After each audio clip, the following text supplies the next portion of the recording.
Alhamdulillah, alhamdulillahilladzi khalaqal mauta wal hayata liyabluwakum ayyukum ahsanu amala wa huwal azizul ghafur. Asyhadu an la ilaha illallah wa asyhadu anna Muhammadan abduhu wa rasuluh. Allahumma salli wa sallim wa barik ala sayyidina wa habibina wa syafi'ina wa maulana Muhammadin wa ala alihi wa ashabihi wa man tabi'ahum bi ihsan ila yaumiddin. Amma ba'du.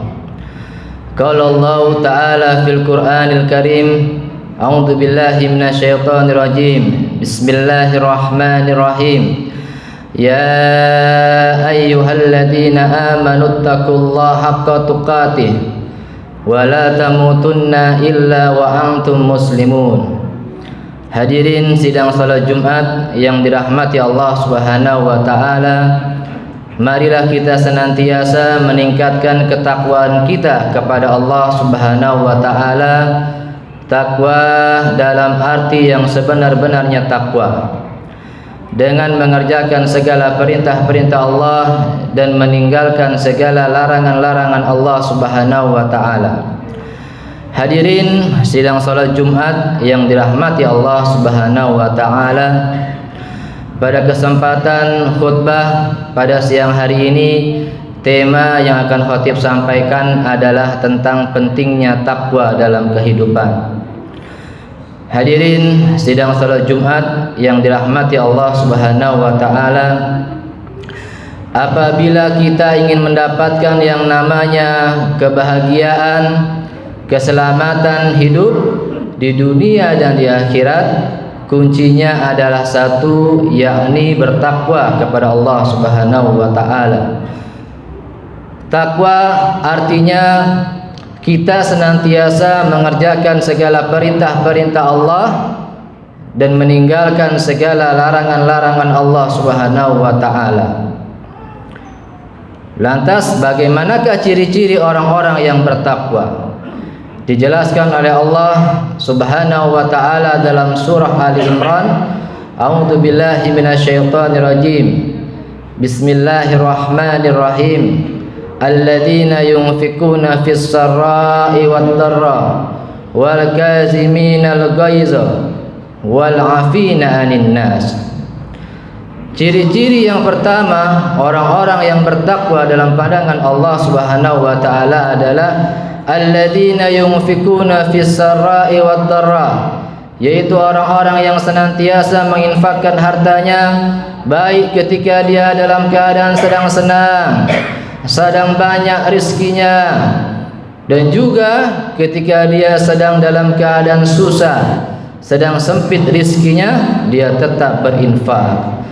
Terkadang kita kalau lagi banyak rezekinya, lagi sedang senang, kita rajin infaknya. Tapi kalau kita sedang susah, sedang sempit rezekinya, kita stop infaknya.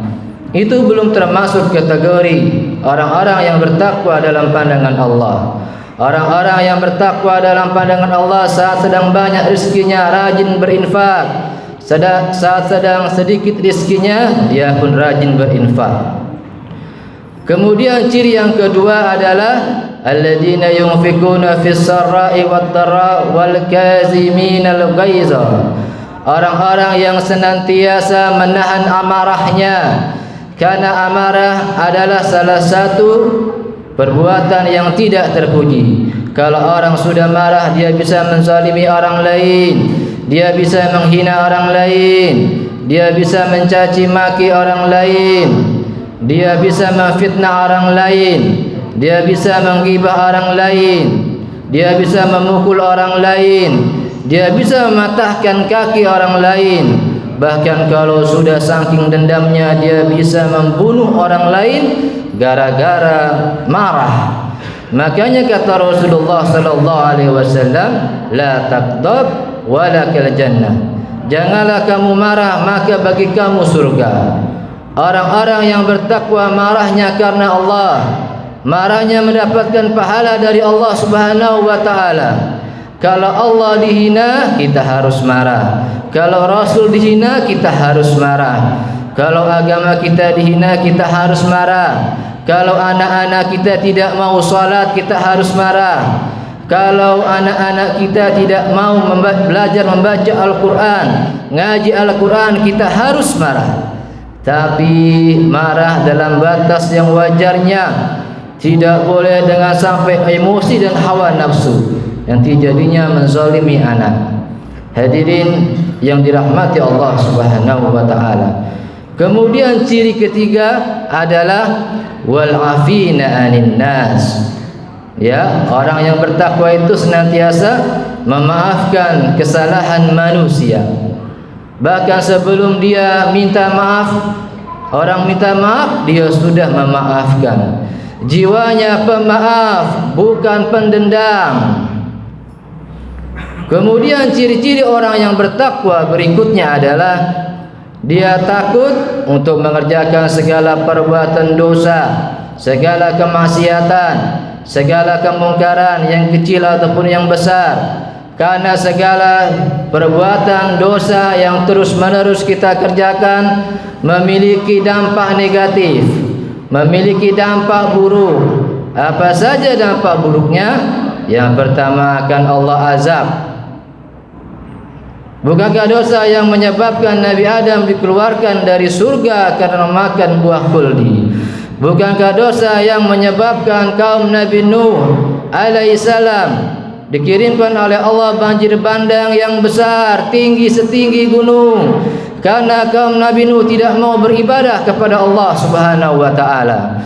Bukankah dosa yang menyebabkan Qarun beserta harta bendanya ditenggelamkan oleh Allah di dasar bumi karena Qarun sombong? Dia mengakui bahwasanya segala harta yang ia miliki karena kepintarannya, bukan karena min fadli Rabbi, bukan karena atas karunia dari Allah Subhanahu wa taala. Bukankah dosa yang menyebabkan Fir'aun dan bala tentaranya ditenggelamkan di tengah-tengah lautan karena Fir'aun menganggap dirinya Rabb? Semuanya ya Allah azab mereka karena perbuatan dosa-dosa yang mereka kerjakan. Kemudian yang kedua, dampak dosa adalah akan dicabut rasa malu dari pelaku dosa. Kita bisa lihat seorang wanita yang di tengah-tengah masyarakat terbuka auratnya, terlihat auratnya, berjalan berlenggak-lenggok tanpa ada rasa malu lagi dia. Bahkan dia cenderung bangga dan memamerkan auratnya. Itu kenapa? Karena Allah sudah mencabut rasa malu yang ada pada dirinya. Pada seorang wanita kalau sudah balik, ya, maka wajib menutup auratnya, kecuali wajah dan telapak tangannya boleh terlihat. Kemudian juga ada seorang yang sudah sepuh, kemudian sudah banyak ubannya, ketika ada dangdut langsung naik ke atas panggung. Dia berjoget dengan biduan, dia meliak-liuk, tidak ada rasa malu lagi pada dirinya. Itu kenapa? Karena Allah sudah mencabut rasa malu yang ada pada dirinya. Kemudian dampak dosa berikutnya akan mati dalam keadaan yang su'ul khatimah. Berapanya kita lihat orang-orang yang mati dalam saat sedang mengkonsumsi narkoba, saat sedang minum minuman keras, saat sedang berzina dengan seorang wanita yang bukan istrinya, saat sedang trek-trekan. Orang-orang yang mati su'ul khatimah maka tidak akan bisa masuk di surganya Allah Subhanahu wa taala. Hadirin sidang salat Jumat yang dirahmati Allah Subhanahu wa taala. Kalau kita sudah menjadi orang-orang yang bertakwa, apa yang akan Allah berikan kepada kita? Yang pertama adalah keberkahan dalam hidup kita. Walau anna ahlal qura amanu wattaqau la fatahna alaihim barakatin minas sama'i wal ard. Kata Allah Azza wa Jalla, kalau seandainya penduduk negeri ini, keluarga-keluarga, pribadi-pribadi beriman, amanu wattaqau, beriman dan bertakwa kepadaku, niscaya akan aku berikan keberkahan dari langit dan dari bumi. Apa itu berkah? Berkah artinya ziyadatul khair, ziyadatul ilmi, ziyadatul rizki. bertambahnya kebaikan-kebaikan pada seorang, bertambahnya ilmu, bertambahnya rizki. Orang-orang yang bertakwa akan berkah keluarganya, berkah ilmunya, berkah rizkinya, berkah seluruh aspek kehidupannya, akan Allah berikan keberkahan, banyak kebaikannya. Yang berikutnya, kalau kita sudah jadi orang-orang yang bertakwa, adalah Allah akan selalu berikan kita pertolongannya. Wa may yattaqillaha yaj'al lahu makhraja wa yarzuqhu min haitsu la yahtasib. Barang siapa yang bertakwa kepadaku, niscaya akan aku berikan rizki, jalan keluar dari setiap permasalahannya. Kalau orang-orang yang bertakwa punya masalah, ada Allah yang senantiasa akan membantu mencarikan solusi terhadap segala permasalahannya. Tapi kalau orang-orang yang tidak bertakwa, dia buntu, dia bingung. Yang ada dia membegal, yang ada dia menipu, yang ada dia korupsi, buntu. Hadirin sidang salat Jumat yang dirahmati Allah Subhanahu wa taala. Yang terakhir, di dunia ini ada orang yang beruntung, ada orang yang merugi. Orang-orang yang beruntung itu adalah orang-orang yang senantiasa hidupnya selalu berubah ke arah kebaikan, terus berubah ke arah yang positif, ke arah yang kebaikan.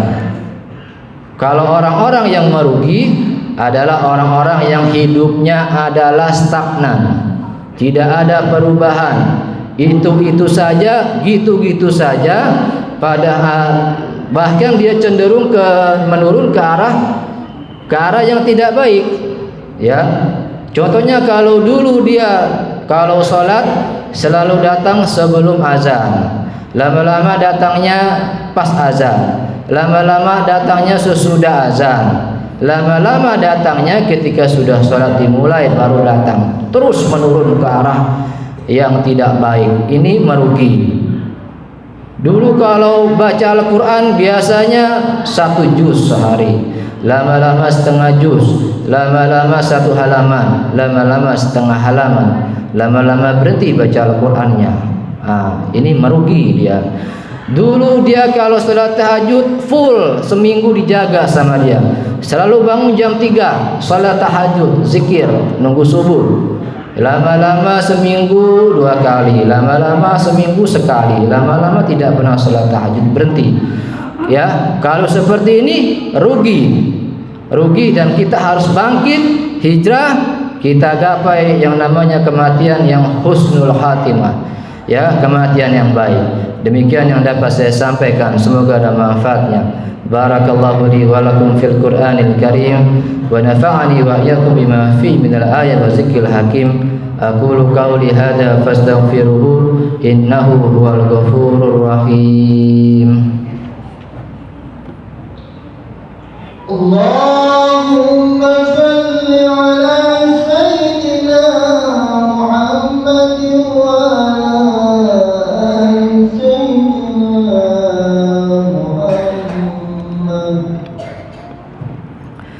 Alhamdulillahilladzi hadana li hada wa ma kunna linahtadi laula an hadanallah. Asyhadu an la ilaha illallah wa asyhadu anna Muhammadan abduhu wa rasuluh. Allahumma salli wa sallim wa barik ala sayyidina wa habibina wa syafi'ina wa maulana Muhammadin wa ala alihi wa ashabihi wa man tabi'ahum bi ihsan ila yaumiddin. Amma ba'du. Qala Allah Ta'ala fil Qur'anil Karim, a'udzu billahi minasyaitonir rajim. Bismillahirrahmanirrahim. Ya ayyuhalladzina amanu taqullaha wa qulu qawlan sadida yuslih lakum a'malakum wa yaghfir lakum dhunubakum wa may yuti'illaha wa rasulahu faqad faza fawzan 'azima. Wa qala Allah Ta'ala aidan, innallaha wa malaikatahu yusholluna 'alan nabi ya ayyuhalladzina amanu shallu 'alaihi wa sallimu taslima. Allahumma shalli ala sayyidina Muhammad wa ala ali sayyidina Muhammad kama shallaita ala sayyidina Ibrahim wa ala ali sayyidina Ibrahim وبارك على سيدنا محمد وعلى آل سيدنا محمد كما باركت على سيدنا إبراهيم وعلى آل سيدنا إبراهيم في العالمين إنك حميد مجيد. اللهم اغفر للمسلمين والمسلمات والمؤمنين والمؤمنات الأحياء منهم والأموات. اللهم اغفر لنا ذنوبنا ولوالدينا وارحمهما كما ربيانا صغارا. اللهم ربنا ظلمنا أنفسنا وإن لم تغفر لنا وترحمنا لنكونن من الخاسرين. اللهم اختم لنا بالإسلام واختم لنا بالإيمان واختم لنا بحسن الخاتمة. ربنا آتنا في الدنيا حسنة وفي الآخرة حسنة وقنا عذاب النار. عباد الله إن الله يأمر بالعدل والإحسان وإيتاء ذي القربى وينهى عن الفحشاء والمنكر والبغي يعظكم لعلكم تذكرون ولذكر الله أكبر. أقيموا الصلاة.